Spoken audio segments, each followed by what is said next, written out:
Hello students, welcome back to the YouTube channel of Shri Sham School. I hope you all are doing well. Today we are going to continue the second chapter of class 6th Get Going Science. So this is the fourth video of this chapter.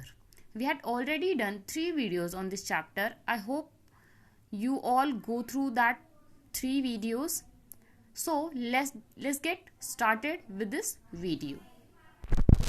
So students, the chapter is components of food, and we had already learned about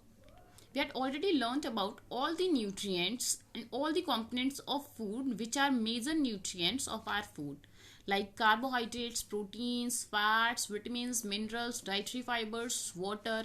इन सब के हमने functions, इनकी properties और ये इनके sources सब कुछ पढ़ चुके हैं. जो हमारा नेक्स्ट टॉपिक है that is balanced diet. So let's start.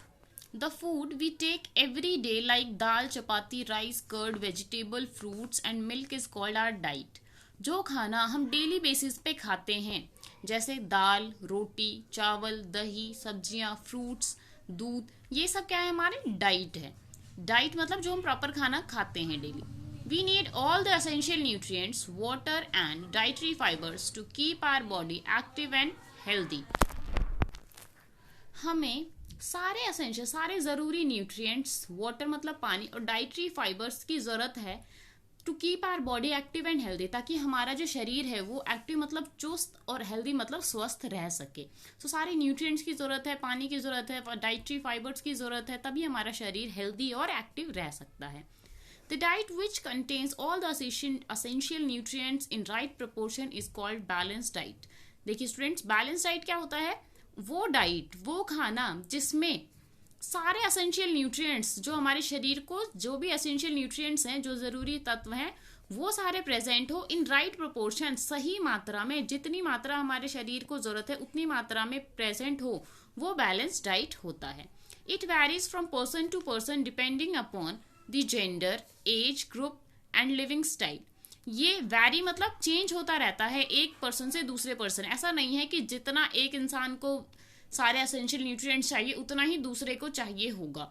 ये वैरी करता रहता है, चेंज होता रहता है. किस पे डिपेंड है? जेंडर पे, कि वो मेल है या फीमेल है, उस पर भी डिपेंड करता है. एज ग्रुप पे, कि वो छोटा है बड़ा है, उसकी एज ग्रुप पे डिपेंड करता है. और लिविंग स्टाइल, और वो किस तरीके से रह रहा है, इस पे भी ये सारी चीज़ें डिपेंड करती हैं. A balance diet should provide us, a balance diet हमें क्या क्या प्रोवाइड करता है, क्या क्या प्रोवाइड करना चाहिए बैलेंस डाइट को हमें? The sufficient amount of energy required by our body, कि जितनी एनर्जी हमारी बॉडी को चाहिए उतनी एनर्जी हमें मिलनी चाहिए. सफिशियंट का मतलब होता है जितनी हमें चाहिए उतना. तो sufficient amount of energy required by our body, जो बैलेंस डाइट है उससे हमें इतनी एनर्जी मिलनी चाहिए जितने हमारे शरीर को ज़रूरत है. Materials to repair the damage cells और tissues of the body. Materials to repair मतलब वो मटीरियल्स जो हमारे डैमेज सेल्स को और टिश्यूज को क्या कर सके? रिपेयर कर सके. इसके लिए भी बैलेंस डाइट मतलब बैलेंस डाइट में ये क्वालिटी भी होनी चाहिए कि उसमें वो मटीरियल्स होने चाहिए जो हमारे डैमेज सेल्स को और टिश्यूज को क्या कर सके? रिपेयर कर सके. नेक्स्ट है materials for growth and reproduction. वो चीज़ें जो हमारे शरीर के विकास में और रिप्रोडक्शन में हेल्प करती है. तो ये थे हमारे पास फंक्शंस किसके? बैलेंस्ड डाइट के. नेक्स्ट है देखिए, a balance diet for a normal and healthy person should contain. एक बैलेंस डाइट नॉर्मल और हेल्दी पर्सन के लिए उसमें कितना क्या क्या होना चाहिए? देखिए, carbohydrate 60%, fats 15%, proteins 25% and small amounts of vitamin and minerals. Vitamin और मिनरल स्मॉल अमाउंट में, और फैट्स 15%, 60% कार्बोहाइड्रेट, 25% प्रोटीन्स.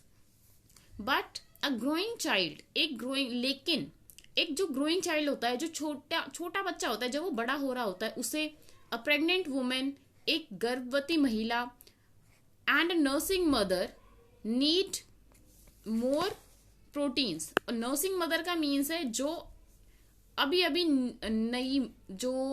नई माँ बनी है, वो जिसे अपनी बेबी को फीड कराना पड़ता है, तो उनको क्या है? ज़्यादा अमाउंट में प्रोटीन्स चाहिए. A labourer and a sports person need more energy. एक लेबरर, एक स्पोर्ट्स पर्सन, लेबरर, ये जो आपने देखा होगा जो लेबर का काम करते हैं, जो भारी भारी चीज़ों को उठाना हो गया, जैसे जैसे जब हम कहीं पे सॉरी क्या कहते हैं इसको, जब कोई मकान बन रहा होता है तो हमने देखा होगा कि ईंटों को लेके जाते हैं, वो लेबर होते हैं, वो लेबरिंग का काम करते हैं। स्पोर्ट्स पर्सन हो गए, उनको ज़्यादा एनर्जी चाहिए होती है। They need more carbohydrates and fat, उनके खाने में कार्बोहाइड्रेट और फैट का अमाउंट बहुत ज़्यादा होता है, क्योंकि वो काम ऐसा करते हैं जिसमें बहुत ज़्यादा एनर्जी की नीड होती है। An ill person requires more vitamin and minerals to fight against diseases. एक इल पर्सन, एक बीमार आदमी, उसको ज्यादा विटामिन एंड मिनरल्स की जरूरत है, क्योंकि वो बीमार है, तो बीमारियों से लड़ने के लिए उसे विटामिन और मिनरल्स की आवश्यकता होगी। Hence he needs more fruits and vegetables, इसलिए उसे ज्यादा फ्रूट्स और वेजिटेबल्स की जरूरत होती है। Almost all the food items contain 2 और मोर न्यूट्रिएंट्स, जो भी फूड आइटम्स होते हैं, कोई भी फूड आइटम, उसमें 2 या 2 से ज्यादा न्यूट्रिएंट आराम से पाए जाते हैं। जैसे अगर मैं एग की बात करूं तो एग का जो व्हाइट पार्ट होता है वो प्रोटीन होता है, जो येलो पार्ट होता है वो फैट होता है, तो 2 तरह का न्यूट्रिएंट इसमें है। But only one of these nutrient is more abundant in one food item.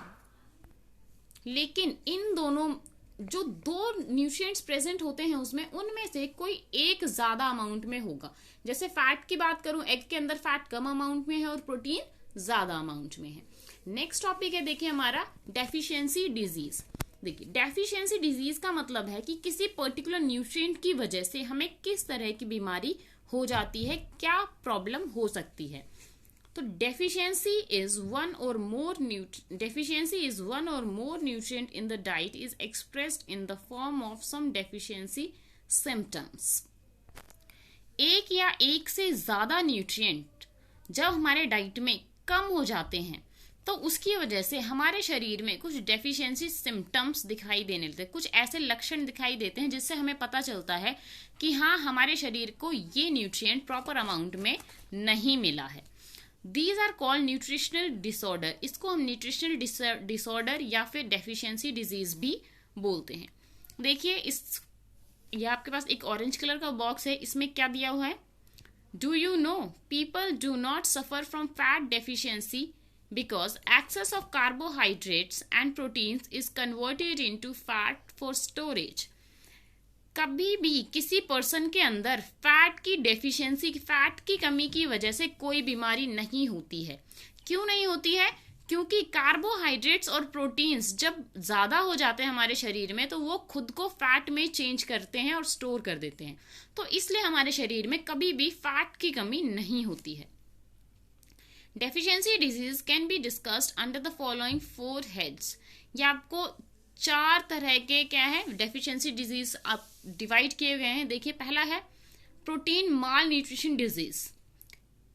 पहला क्या है? प्रोटीन माल न्यूट्रिशन डिजीज। इसका मतलब क्या है? जो प्रोटीन की कमी से हो जाता है, जो प्रोटीन की कमी से होते हैं।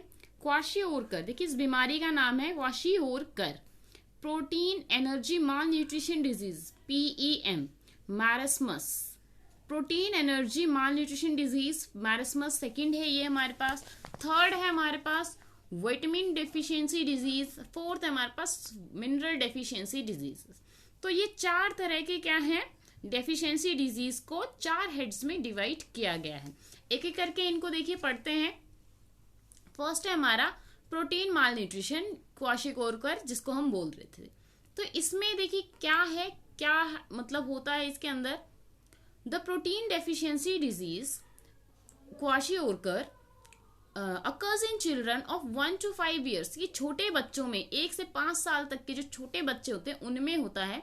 If they do not get sufficient amount of mother's milk, अगर उन्हें उनकी माँ का दूध सफिशिएंट, मतलब जितना उन्हें चाहिए था सफिशिएंट माँ का दूध अगर वो नहीं मिलता है उन्हें, तो उनमें ये बीमारी हो जाती है।